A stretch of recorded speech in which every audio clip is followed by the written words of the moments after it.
গত ১৯শে ফেব্রুয়ারি ২০২৪ তারিখে খুলনা নগরীর হোটেল দ্য গ্র্যান্ড প্লাসিডে এবি গ্রুপ কর্তৃক আয়োজিত নারী উদ্যোক্তা গড়ে তোলার লক্ষ্যে দিনব্যাপী এক কর্মশালার আয়োজন করা হয়। উক্ত কর্মশালায় দেশ বরেণ্য চিত্রনায়িকা অপু বিশ্বাস উপস্থিত ছিলেন। উক্ত কর্মশালার শেষে অপু বিশ্বাস তার বক্তব্যে বলেন, নারীরাই পারে দেশের সর্বোচ্চ পরিবর্তন করতে। তার বক্তব্যে তিনি মাননীয় প্রধানমন্ত্রী শেখ হাসিনা এবং তার বোন শেখ রেহানাকে উদাহরণ দিয়ে বলেন, তারা দুজন মিলে দেশটির এক অবিস্মরণীয় সাফল্য এনে দিয়েছে। বাংলাদেশের 18 কোটি জনগণ এখন তার পরিবারের সদস্য। এবং তিনি আরো বলেন, আমাদের মাননীয় প্রধানমন্ত্রী এবং ওনার ছোট বোন রেহানা আপা যখন দেশে ফেরেন, তারা দুই বোন ছিল। এখন আমরা 18 কোটি মানুষ কিন্তু তার পরিবারের একজন। তা একটা নারী কি পারে না বলেন তো? তো সেটা আমার মনে হয় যে এই উইমেন পাওয়ার এটা আসলে অনেক শক্তিশালী একটি জায়গা।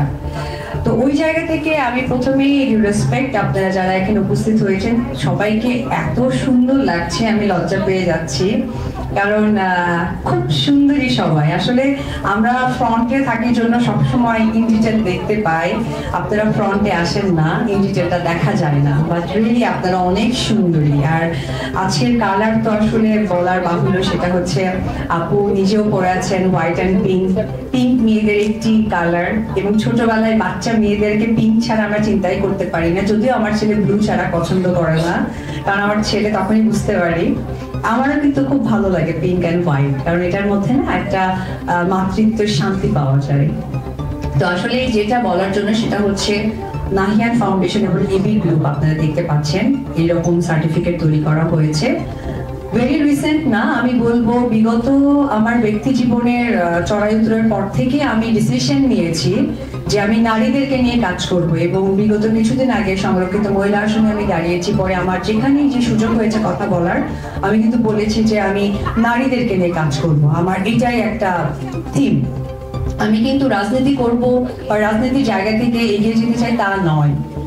আমি চাই যে রাজনীতির মধ্য দিয়ে একটা বিশ্বাসের জায়গা তৈরি করা। ঠিক নারীদেরকে নিয়ে কাজ করার চিন্তা থেকে আমি যেমন signature by AB beauty parlour and বুটিকটা দিয়েছি। এটার কারণটাই হচ্ছে আপনারা দেখে থাকতে পারেন আমি এইরকম নারীদের অনেক প্রোগ্রামে অ্যাটেন্ড করেছি। যেহেতু এখন ফেসবুকের যুগ, ইউটিউবের যুগ, কোনো কিছুই আমাদের কর্ম জায়গা থেকে লুকিয়ে থাকে না, দেখার সুযোগ হয়, জানার সুযোগ হয়। তখন আমার কাছে মনে হয়েছে যে আমি যদি আমার প্রতিষ্ঠানটা ওপেন করি, যেমনটা আপু সুদূর আমেরিকা থেকে এসেছে, বিকজ অফ সে একটা ফাউন্ডেশন করেছে, এবং সেই ফাউন্ডেশনের উদ্যোগেই কিন্তু আপনারা এসেছেন। আজকে যদি উনি শায়লা বলতেন যে আপু আমি আপনাকে একটা সার্টিফিকেট দেবো, আপনি ট্রাস্ট করতেন না। যখন সে ফাউন্ডেশন বলেছে দেন ট্রাস্ট করেছেন। সেম আমার কাছে মনে হয় যে আমি যখন একটা বিউটি পার্লার দেব, তখন কিন্তু নারীদের বিশ্বাসের জায়গাটা তৈরি হবে যে না, উনি আমাদেরকে যে প্রতিষ্ঠার জায়গাটা পৌঁছে দিতে চাচ্ছে, তাহলে সেটা করতে পারবে। আর যেটা আলহামদুলিল্লাহ আমার পক্ষে খুব সোজা, সেটা হয়তো অনেকের পক্ষে সোজা, বাট সময় সাপেক্ষ।